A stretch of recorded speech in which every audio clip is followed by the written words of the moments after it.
67,000 حجاج کرام کے حوالے سے سعودی گورنمنٹ کا ہر سال ایک ایگریمنٹ ہوتا ہے جس میں مذہبی سیکٹری مذہبی امور شامل ہوتے ہیں، پاکستانی گورنمنٹ کے آفیشلز، اور اس کے ساتھ ساتھ حج گروپ آرگنائزر کی ایسوسیشن ہوپ کے ریپرزنٹیٹیو کوئی بھی سیکٹری یا پریزیڈنٹ کی چیئرمین کے حوالے سے شرکت ہوتی ہے۔ 27 دسمبر کو یہ ایگریمنٹ 2024 کو پاس ہوا،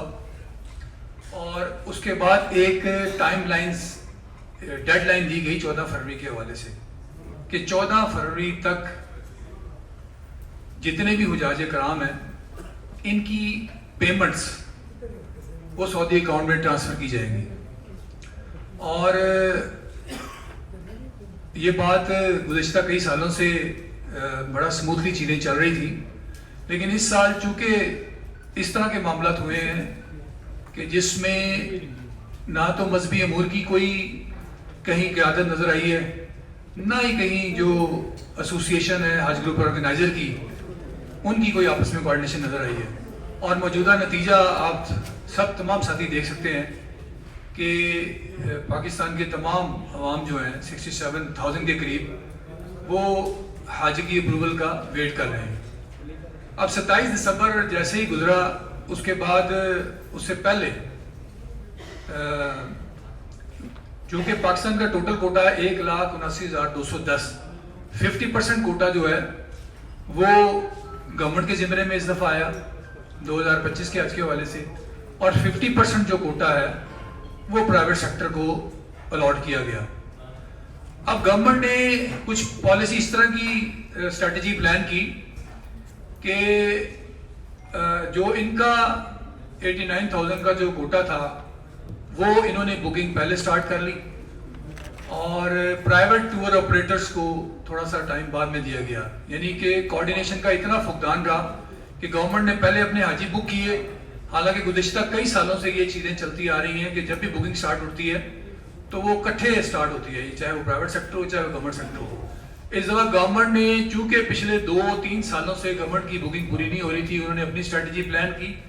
کہ پہلے ہم بکنگ کر لیں، اس کے بعد ان کو موقع دیا جائے، اور اس کے بعد پرائیویٹ سیکٹر کی باری تھی جس میں ٹوٹل ان کے پاس 1 سے 1.5 مہینے کا ٹائم تھا جس میں انہوں نے اپنی یہ بکنگ کمپلیٹ کرنی تھی۔ اب حاجیوں نے اپنے پیسے جو تھے وہ اپنے متعلقہ جو بھی حج منسٹری کی ویب سائٹ پہ آتھورائزڈ AGOs ہیں ان کو اپنی پیمنٹ دے دی کہ بھئی یہ پیمنٹ ظاہرہ پیمنٹ دے دی، تو وہ ایکسپیکٹ کر رہے تھے کہ بھی اب ہم حج کے لیے تیاریاں شروع کر دیں۔ اس دوران جو حج گروپ آرگنائزرز تھے ان کی جو سینئر قیادت تھی انہوں نے کچھ معاملات کو تھوڑا سا لنگر آن کرنے کی کوشش کی، کیونکہ یہ جو بیسک کمپنیز جو ہوتی ہیں سعودی گورنمنٹ کی طرف سے جو پچھلے 2 سالوں سے جو بزنس اسٹریٹجی چل رہی ہے اس میں ایک پیرنٹ کمپنی ہوتی ہے، اور پیرنٹ کمپنی کو پھر آگے سبسڈریز میں ڈیوائیڈ کیا جاتا ہے، یعنی پیرنٹ کمپنی مین کمپنی ہے اور آگے سبسڈریز ہیں۔ اب پیرنٹ کمپنی میں انہوں نے کلسٹر چونکہ بنائے تھے، اور کلسٹر میں انہوں نے کہا تھا کہ آپ 46 کمپنیز، ٹوٹل 46 کمپنیز جو ہیں آل ٹوگیدر، اس میں آپ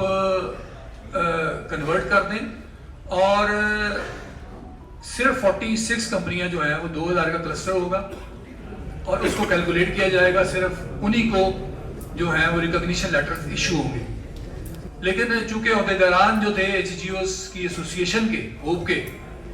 وہ اس سے ڈس ایگری کر رہے تھے، وہ کچھ معاملات سٹے میں لے گئے،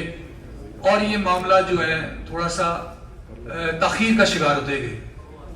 اور وہ اتنا تاخیر کا شکار ہوتے گئے کہ آہستہ آہستہ اس کا نقصان الٹیمیٹلی جو ہے وہ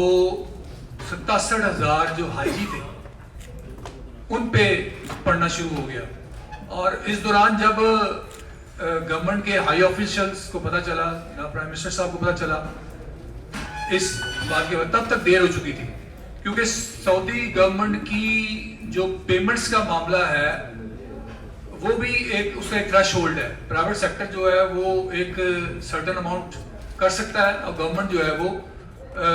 وہ جتنی چاہے اماؤنٹ جو ہے وہ ان اکاؤنٹ میں ٹرانسفر کر سکتی ہے۔ تو آل ٹوگیدر اس کا نقصان جو ہے وہ اینڈ آف دا ڈے 67,000 حاجیوں کو ہوا. اور وہ یہ نقصان ہوا کہ ابھی جو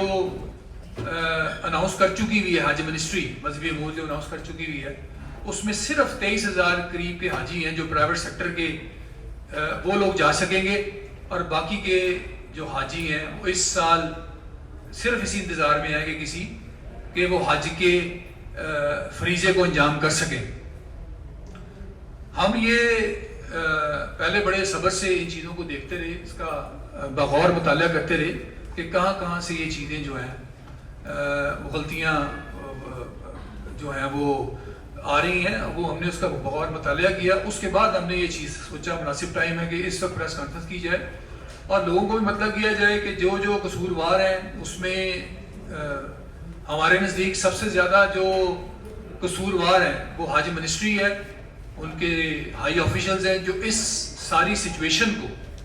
ہینڈل نہیں کر سکے. یعنی کہ اتنے سالوں سے 2005 سے یہ پرائیویٹ سیکٹر سٹارٹ ہوا ہے اور بڑا سموتھلی جا رہا تھا, لیکن یہ جو اس وقت کی جو سینئر ہائی آفیشل تھی مذہبی امور کی,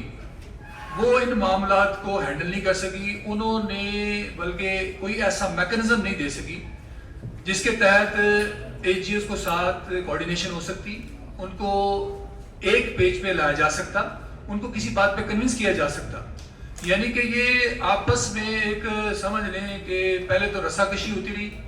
جب رسا کشی ہوتی رہی اور جب ان دونوں کو احساس ہوا کہ بھئی یہ چیز تو ہاتھ سے نکل رہی ہے, اور جب احساس ہوا تب تک یہ گیم ہاتھ سے نکل چکی تھی اور حاجیوں کو نقصان ہو چکا تھا. اور اس ساری سچویشن میں اب یہ ہم سمجھتے ہیں کہ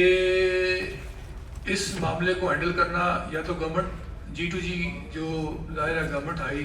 آفیشلز ہیں جناب پرائم منسٹر صاحب, وہ تھوڑا سا اس میں آلریڈی انٹرونشن کر چکے ہیں, لیکن اس میں مزید اقدامات کی ضرورت ہے. کیونکہ سب سے زیادہ دیکھیں انہوں نے پیمنٹ جمع کروا دی حاجیوں نے, اور یہ بزنس کا معاملہ ہے, لاس اینڈ پروفٹ تو بزنس کا حصہ ہوتا ہے, لیکن بنیادی طور پہ ہمیں حاجیوں سے ہمدردی ہے جو 67,000 کے قریب اس وقت حاجی ایک ہیجان کی کیفیت میں ہیں. یعنی آپ یہ دیکھیں ایک قطرہ ملا کے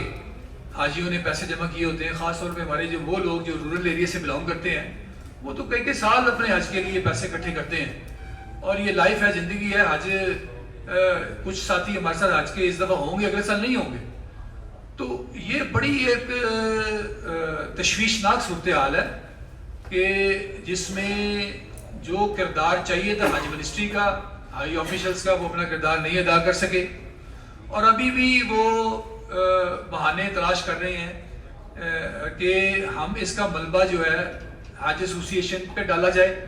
ان پہ ڈالا جائے, اور وہ یہ کوشش کرتے ہیں کہ ان پہ ڈالا جائے. لیکن اینڈ آف دا ڈے یہ جو نقصان ہے 67,000 حاجیوں کا, یہ ایک بہت بڑا المیہ ہے جس میں ہمیں ذاتی طور پہ دکھ بھی ہے کہ ہمیں اس سچویشن میں جو اپنا کردار ہے وہ ادا کرنا چاہیے. اور کم از کم اس پریس کانفرنس کے تحت ہمیں ارباب اختیار جناب پرائم منسٹر شہباز شریف صاحب اور جناب صدر زرداری صاحب, تاکہ وہ اپنے لیول پہ انٹرونشن کریں اور حاجیوں کو کسی حد تک ریلیف مل سکے. جی بالکل آپ سوال کر سکتے ہیں. منسٹر ہیں وہ اپنے تئیں بڑی کوششیں کر چکے ہیں, وہ جا بھی چکے ہیں, ہمارے نوٹس میں ہے. سردار یوسف صاحب نے جتنا ان کا کردار بنتا تھا بار بار رابطے بھی کیے ہیں, لیکن وہ بھی اس معاملے کو اس طرح سے ہینڈل نہیں کر سکے. تو پھر ظاہر ہے اب جب سردار یوسف صاحب جو حج منسٹر ہیں جب وہ بھی ہینڈل نہیں کر سکیں گے تو ظاہر ہے پھر پرائم منسٹر صاحب یا پریزیڈنٹ صاحب وہی انٹرونشن کریں گے. سر یہ بتائیں کہ یہ ہے کہ سردار یوسف صاحب نے نا بہت لیٹ جوائن کیا ہے. اس سے پہلے سالک صاحب تھے اور وہ ان چیزوں کو ہینڈل کر رہے تھے. تو سردار یوسف صاحب تو بالکل آخری اسائنمنٹس پہ وہ آئے ہیں, تو ان کو تو ویسے ہی مورد الزام نہیں ٹھہرایا جا سکتا اس ساری سچویشن کے حوالے سے. اور جو پچھلے سالک صاحب تھے وہ کوششیں کرتے رہے, اور جب ٹائم تھا ایگریمنٹس کے حوالے سے اور باقی چیزوں کے حوالے سے تو اس ٹائم جو تھا فریم میں وہ تھے نہیں. تو یہ سچویشن تو آپ کے سامنے بھی کلیئرٹی رکھتی ہے. ہم تو جو مورد الزام ٹھہریں گے انہیں کو ٹھہرائیں گے جو حق سچ کی بات ہوگی. ایک عرصے سے یہ ٹور آپریٹ کر رہے ہیں حج کے حوالے سے، تو کیا آپ نہیں سمجھتے کہ گورنمنٹ جو ہے وہ کوئی کسی کا ہونا نہ ہونا ضروری نہیں ہوتا، ایک ایونٹ ہوتا ہے، ہر سال ہوتا ہے حج کا ایونٹ، تو اس کے لیے جو گورنمنٹ آفیشلس ہیں ان کو ریڈی رہنا چاہیے ہر سال.